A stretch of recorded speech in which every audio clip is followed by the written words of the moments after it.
ओम शांति। आज 28 अप्रैल 2023 के बाबा के साकार महावाक्य। बाबा कहते, मीठे बच्चे, इस कलयुगी दुनिया का सुख काग विष्ठा के समान है।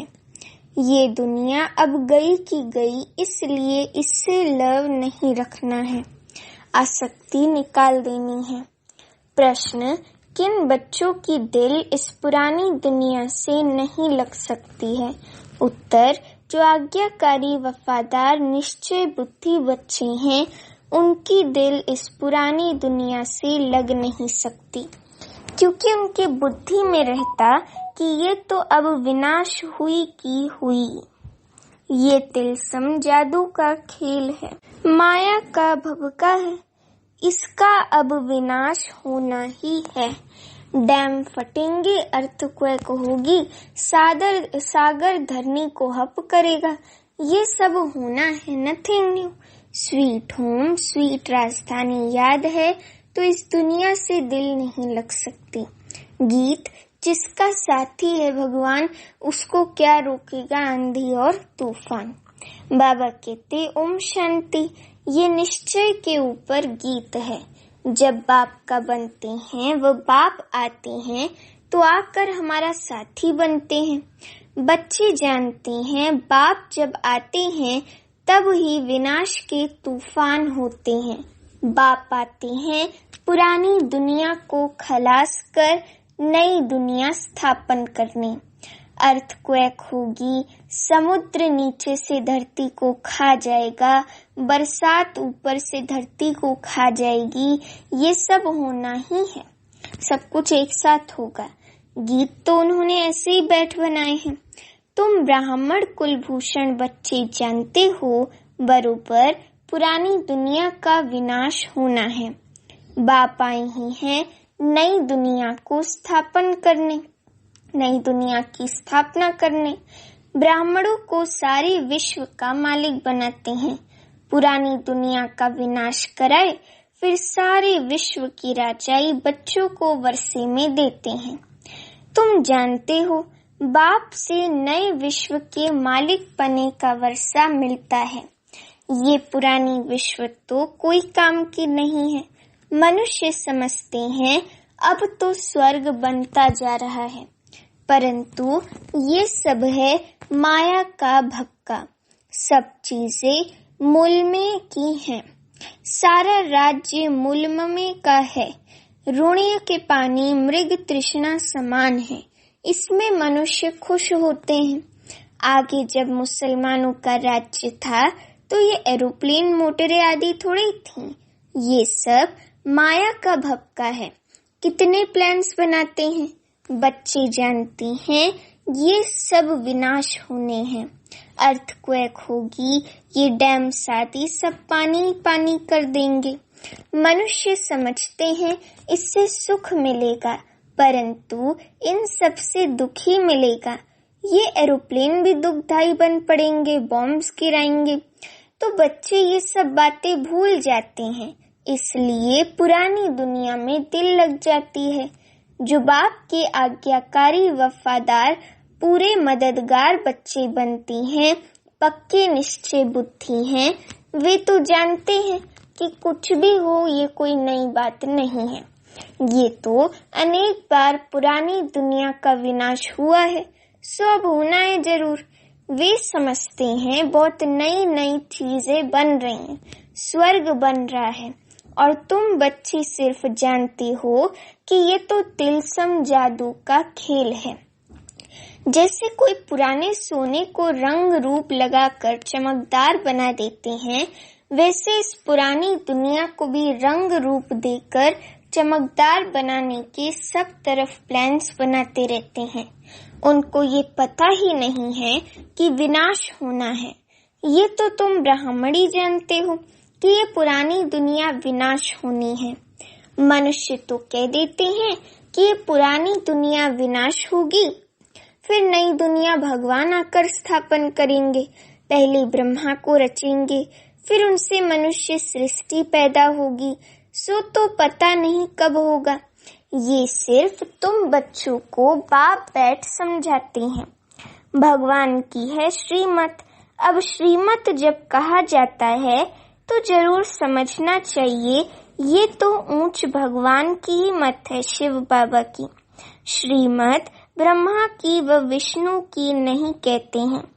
भगवान आकर ब्रह्मा तन से श्रीमत कैसे देते हैं ये मनुष्य नहीं जानते हैं, वे समझते नहीं। ब्रह्मा फिर नीचे कैसे आता है, वे तो है सूक्ष्म वतनवासी। तो इन सब बातों को न जानने के कारण श्री कृष्ण का नाम दे दिया है।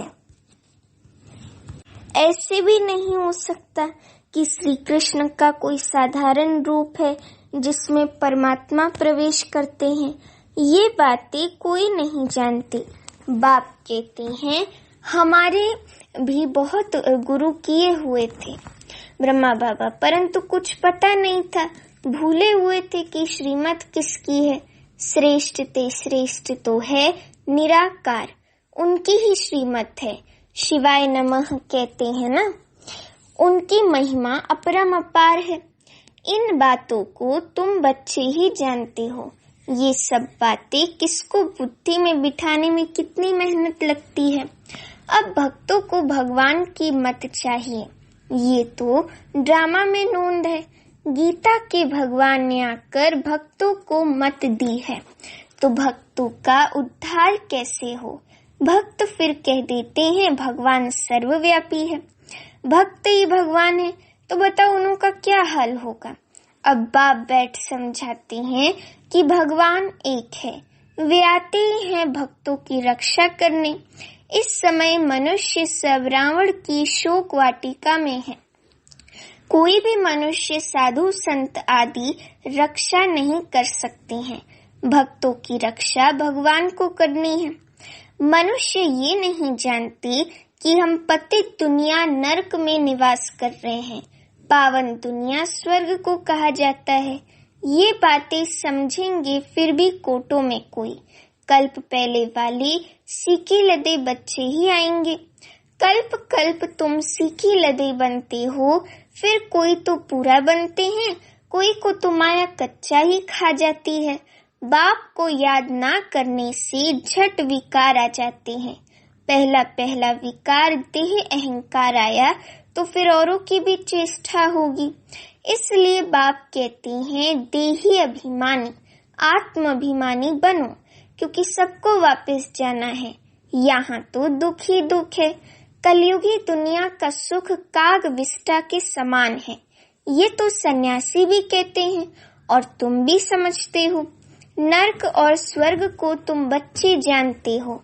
नरक में तो कोई सुख नहीं, नरक में कोई से भी लगाव रखना अपना पद भ्रष्ट करना है।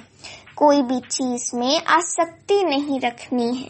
समझाना चाहिए ये तो पुरानी दुनिया खत्म होने वाली है, ये दुनिया कोई काम की नहीं है।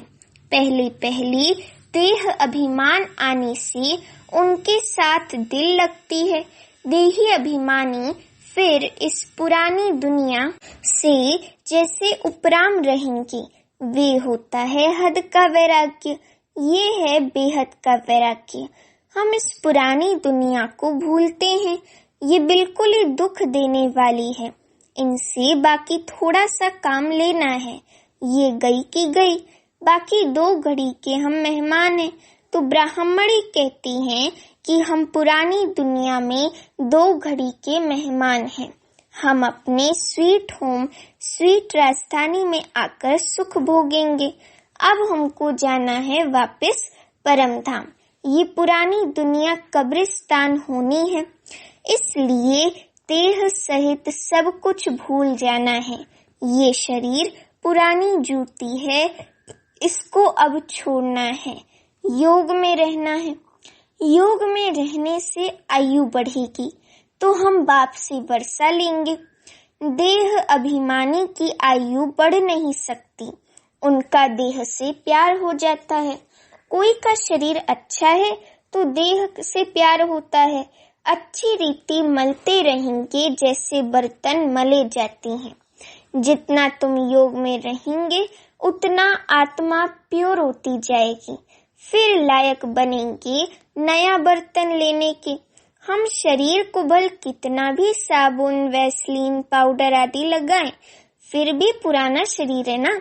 पुराने मकान को कितना भी मरम्मत करो तो भी जैसे खंडहर है, तो ये शरीर भी ऐसे है।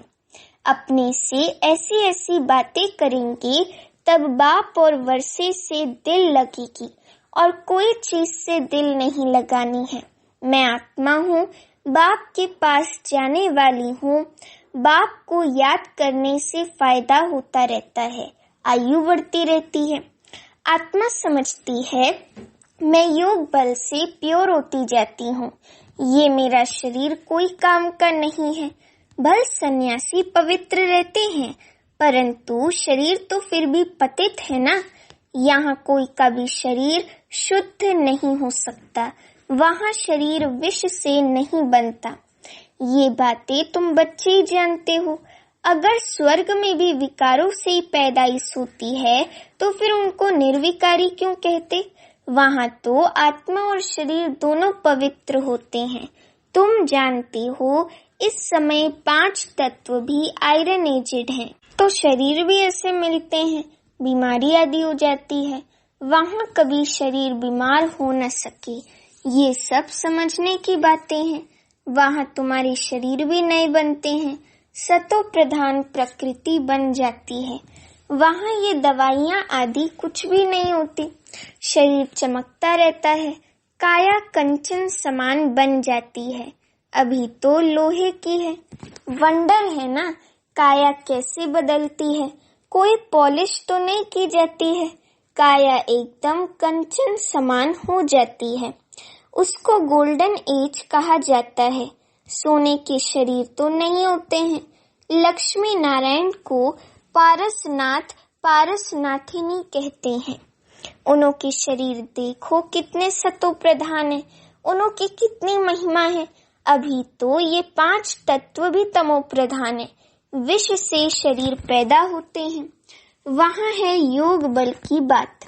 स्वर्ग में जरूर वाइसलेस बच्चे होंगे, काम महाशत्रु वहाँ होता नहीं। बाप कहते हैं ये काम तुमको आदि मध्य अंत दुख देने वाला है। उनको कहा जाता है संपूर्ण निर्विकारी दुनिया, और इसको संपूर्ण विकारी दुनिया कहा जाता है। हर एक के अंदर ये 5 भूत हैं। 5 भूतों पर विजय तब पाते जब सर्वशक्तिवान बाप से योग लगाते हो।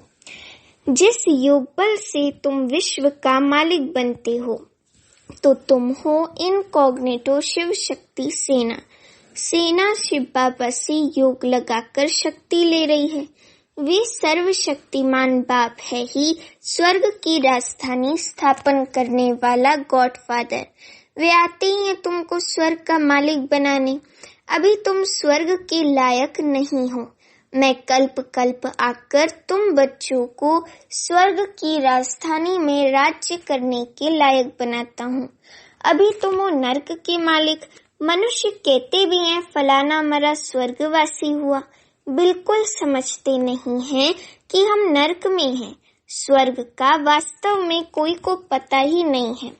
कहती हैं जिनके पास धन दौलत बहुत है उनके लिए यहाँ ही स्वर्ग है।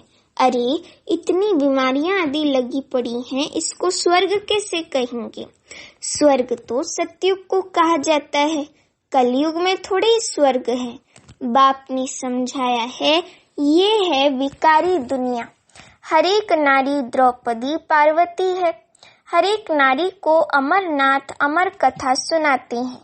हर एक द्रौपदी नग्न होने से बच जाएगी।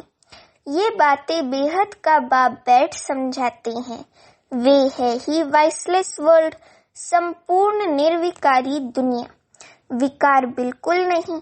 आत्मा आकर प्रवेश करती है तो उस समय गर्भ में बिल्कुल प्योर होती है। आत्मा भी प्योर आती है, इसलिए उनको गर्भ में भी कोई सजा नहीं भोगनी पड़ती है। यहाँ तो सभी को सजा मिलती है। अच्छा, मीठे मीठे सिखिलते बच्चों प्रति माता पिता बाप दादा का याद प्यार और गुड मॉर्निंग। रूहानी बाप की रूहानी बच्चों को नमस्ते। अभी हम रूहानी बच्चों की रूहानी माता पिता बाप दादा को याद प्यार, गुड मॉर्निंग और नमस्ते। अभिधारणा के लिए मुख्य सार। पहली पॉइंट, इस दुनिया में स्वयं को मेहमान समझना है। देही अभिमानी बन पुरानी दुनिया और पुरानी देह से उपराम रहना है। दूसरी पॉइंट, योग से आत्मा और शरीर दोनों को पावन बनाना है। पुराने शरीर तरफ आकर्षित नहीं होना है, इससे लगाव नहीं रखना है। वरदान, शांति के अवतार बन विश्व में शांति की किरणें फैलाने वाले शांति देवा भव।